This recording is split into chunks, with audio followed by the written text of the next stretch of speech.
So both early and late events are promoted with the lack of stem cells.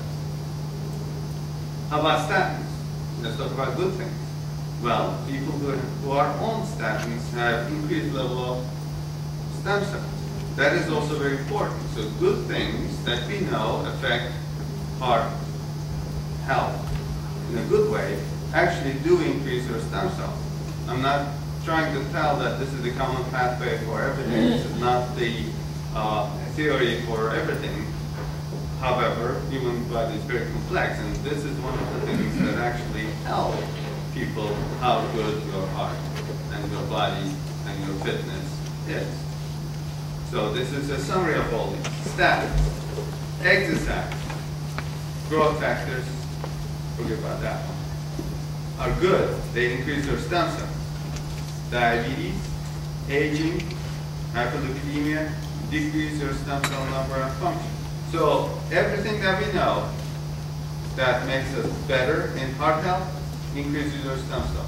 Everything that we know that decreases your heart health decreases your stem. And again, chemotaxis is also impaired with stem cells. I'm going to gloss over these. You don't want to know too much of this. But when you look at, these are patients who had fully controlled diabetes. When you look at their stem cell numbers, when you have peripheral vascular disease, they're low. When you have diabetes, they're even lower. When you have both peripheral vascular disease and diabetes, they're at their lowest level. So, did the low number of stem cells cause these, or were they low because of the disease? I don't know. However, this is the Warner trial that I mentioned earlier. These are all current angiogram patients. They did angiograms in these patients, and they followed them along for a year, not too much, not too long, for a year after they measured their circulating cells. And look at what happens. The highest level of stem cells, this is their mortality, and the lowest level of stem cells, this is their mortality. It's amazing difference. It's like 8-fold difference. This is the separation of the curve. So what we are interested in, we wanted to see if we can use stem cells as predictor of outcomes after MI. Those were just stable parameters in patients. And we did the pilot studies to figure out if we can actually collect these cells, because these are very seldom appearing cells in your bloodstream. You just don't put them under a microscope and find thousands of them. You have to do flow cytometry, and you have to collect a large amount of blood and find it. So we try to get all patients with heart attacks and sudden cardiac death, which I'm not going to talk about that. But we had 35 patients, 24 males, 11 females, this small number of patients, and we sampled them day 0, day 1, day 2, day 3, and looked at their stem cells. This is what happens. Their cell number generally goes up. Got that? There was no. This was the finding we found. These are the means. This is day 0, day 1 over day 0. So this is what happens to the diabetics.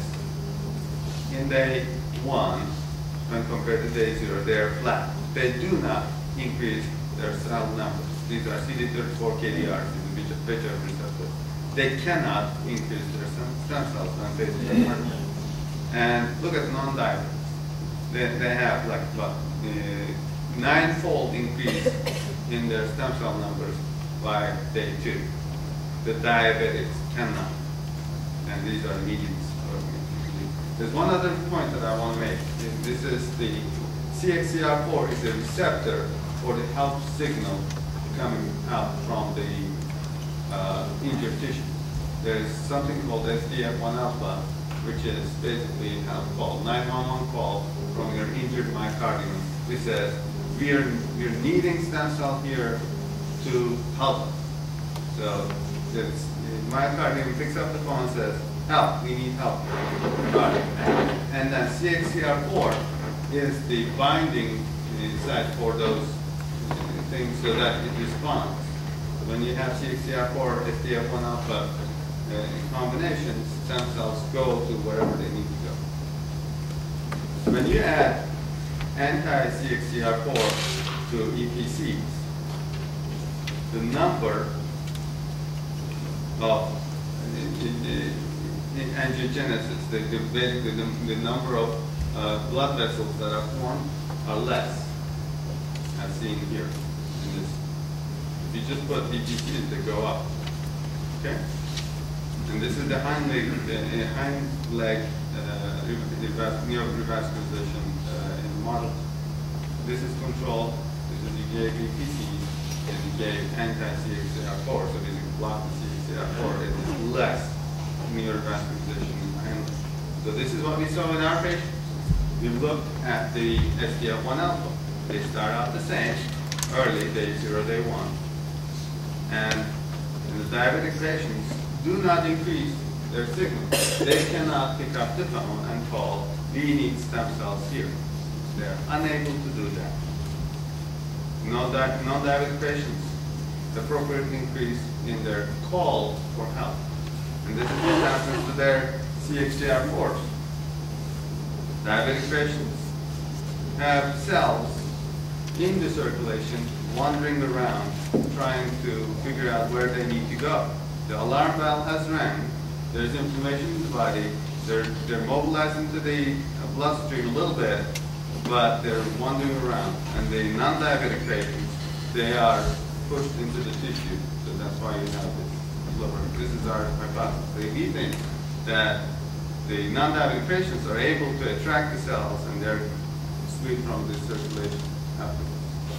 So, in conclusion, EPCs are important in the pathogenesis and repair of myocardial infarction, and they're mobilized after MI. Diabetic patients have low baseline EPCs and CPCs. These are circulating progenitor. And diabetic patients are unable to mobilize their EPCs in MI and may have a tissue signal problem after an MI to attract the cell. It may be controversial, but this is what we have. And these are people who have helped with us. Dr. Gang is our scientist who we owe a lot of this work. Dr. Wang has visited us from China, and she did the majority of the flow cytometry analysis. And Dr.